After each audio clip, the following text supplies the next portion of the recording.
या एपिसोडमध्ये आपण ऑब्जेक्ट ड्रॉइंगचे रेखाटन स्केचिंग पाहणार आहोत.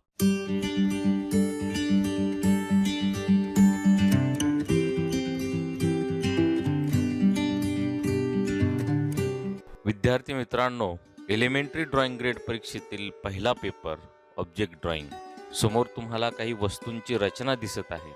अशा वस्तू या पेपरला समोर मांडलेल्या असतात आणि त्याचं रेखाटन आणि रंगकाम आपल्याला करायचं असतं. आजच्या एपिसोडमध्ये आपण प्लॅस्टिकचं भांडं डस्टबिन, स्टीलची वस्तू तांब्या आणि नेचर ऑब्जेक्ट वांगे, ब्रिंजल हे समोर मांडणी केलेली आहे आणि याचे आपण आज या पहिल्या एपिसोडमध्ये रेखाटन करत आहोत. मित्रांनो, याचा सेकंड एपिसोड त्यामध्ये पोस्टर कलरमध्ये आपण रंगकाम करणार आहोत.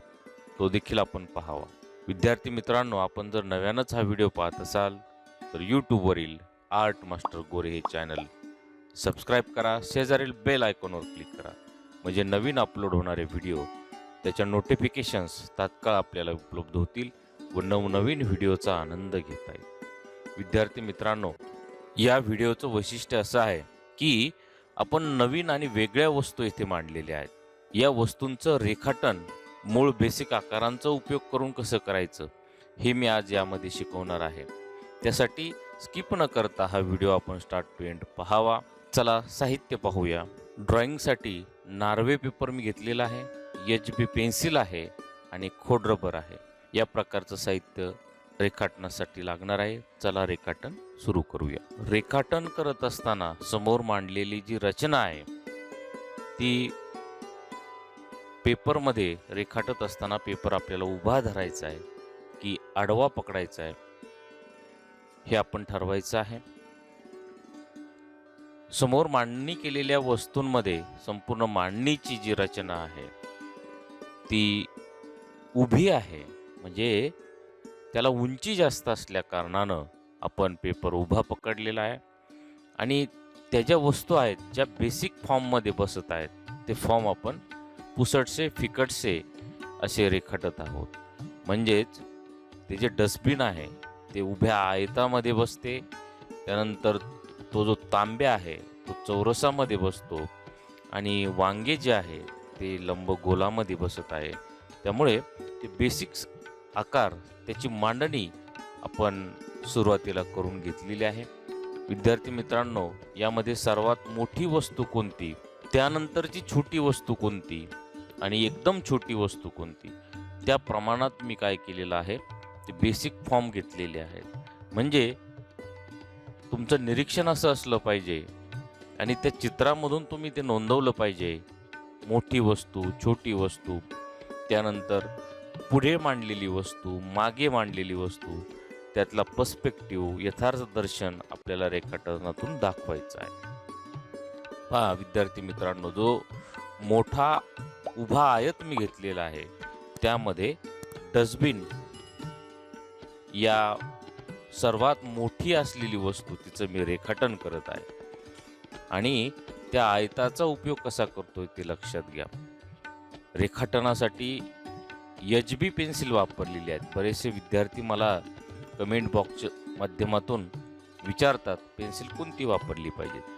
आपण विद्यार्थी दशेमध्ये असल्या कारणानं आपण HB पेन्सिल ही कुठल्याही कंपनीची वापरा, पण HB पेन्सिल आपण रेखाटनासाठी वापरावी. त्यानंतर पहा, जे इलिप्स आहेत, जे लंबगोल आहेत, त्या लंबगोलाचा जर आपण नियमित सराव केला तर या वस्तूंमध्ये येणारे जे लंबगोल आहेत ते काढायला आपल्याला एकदम सोपे जातील. अशा प्रकारे एक बेसिक रेखाटन आपण या सर्व वस्तूंचं करून घेतल्यानंतर आता आपण त्याला फायनल करत आहोत, म्हणजे त्याचं फायनल डिटेलमध्ये रेखाटन करत आहोत. विद्यार्थी मित्रांनो, आपल्याला परीक्षा हॉलमध्ये ज्या बाजूने किंवा ज्या अँगलमध्ये समोर मांडलेल्या वस्तू दिसतात त्या अँगलमध्येच त्या वस्तू आपण रेखाटायच्या असतात. प्रत्येक विद्यार्थ्याचा जो अँगल आहे तो वेगळा मिळणार आहे. त्यामुळे प्रत्येकाचं रेखाटन हे वेगवेगळ्या अँगलमध्ये दिसायला हवं. यामध्ये पर्स्पेक्टिव्ह यथार्थदर्शन याला फार महत्त्व आहे. त्यानंतर ती जी रचना आपण करत आहोत, ती मांडणी, त्याचं कंपोजिशन याला देखील फार महत्त्व आहे. विद्यार्थी मित्रांनो, सुरुवातीचं रेखाटन पुसट यासाठी करायचं आहे की या रेखाटनाला आपण नंतर रंगकाम करणार आहोत आणि त्या पेपरला एक ग्लेज असतो किंवा एक चकाकी असते आणि आपण जर रबर जास्त वापरलं, इरेझर जास्त वापरलं तर त्या पेपरवरचा जो लेयर असतो तो निघून जातो आणि आपलं रंगकाम जे आहे ते फ्रेश असं होत नाही, ते डल पडतं. म्हणून खोड रबर शक्यतो काय करायचं आहे, कमी वापरायचं आहे.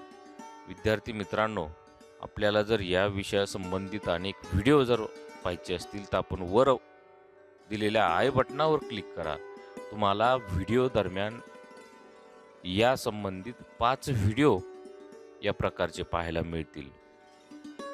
त्यानंतर आर्ट मास्टर गोरे या चॅनलवर गेल्यानंतर तुम्हाला ड्रॉइंग ग्रेड एक्झाम म्हणजेच एलिमेंटरी आणि इंटरमिजिएट ड्रॉइंग ग्रेड एक्झामचा पूर्ण सिलेबस व्हिडिओच्या माध्यमातून तिथे उपलब्ध आहे. तोही पहा. कर्तव्य भूमिती म्हणजे जॉमेट्रीचे प्रश्न जे आहेत ते मी ब्लॅकबोर्डवर सोडवतोय आणि नक्कीच एकदम सोप्या भाषेमध्ये ते शिकवलेले प्रश्न आपणाला समजतील आणि ते उदाहरण आपण झटपट सोडवू शकाल. विद्यार्थी मित्रांनो, पहा, तो जो स्टीलचा तांब्या आहे त्याचं रेखाटन मी कसं करत आहे. एकदम सोप्या पद्धतीने बेसिक फॉर्मचा उपयोग आपण इथे करत आहोत. याने तुमचं चित्र तर प्रमाणबद्ध येणारच आहे आणि रेखीव सुद्धा येणार आहे. प्रमाणबद्ध आणि रेखीव रचना कशी करायची यासाठी हा व्हिडिओ तुम्हाला अत्यंत असा उपयोगी पडणार आहे. त्यानंतर या चॅनलवर आपण स्वतंत्रपणे एक एक वस्तूंचा सराव कसा करावा त्याचे रेखाटन आणि रंगकामाचे व्हिडिओ या चॅनलवर आहेत. ते व्हिडिओ देखील पहा. आपण जर या चॅनलच्या डिस्क्रिप्शन बॉक्समध्ये गेलात तर तिथे तुम्हाला अनेक व्हिडिओच्या लिंक्स उपलब्ध आहेत. विद्यार्थी मित्रांनो, वस्तुचित्र आणि स्टील लाईफमध्ये त्या वस्तूंच्या ज्या पडछाया आहेत, शॅडो आहेत, त्या दाखवणं देखील अत्यंत महत्त्वाचं आहे. आपण ज्या बाजूने त्या वस्तूवर प्रकाश योजना घेतलेली आहे, समजा आपण समोरच्या वस्तूवर उजव्या बाजूने प्रकाश घेतलेला आहे, मग त्याच्या ज्या पडछाया आहेत त्या डाव्या बाजूने पडणार आहेत.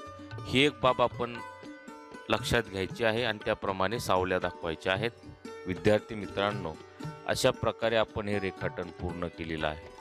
आजचा हा व्हिडिओ आपणास आवडल्यास नक्की लाईक करायचा आहे, शेअर करायचा आहे आणि चॅनल जरूर सबस्क्राईब करायचं आहे. पुन्हा भेटूया एका नवीन विषयासह. दुसऱ्या भागातील रंगकामाचं प्रात्यक्षिक आपण जरूर पाहावं. धन्यवाद. थँक्यू.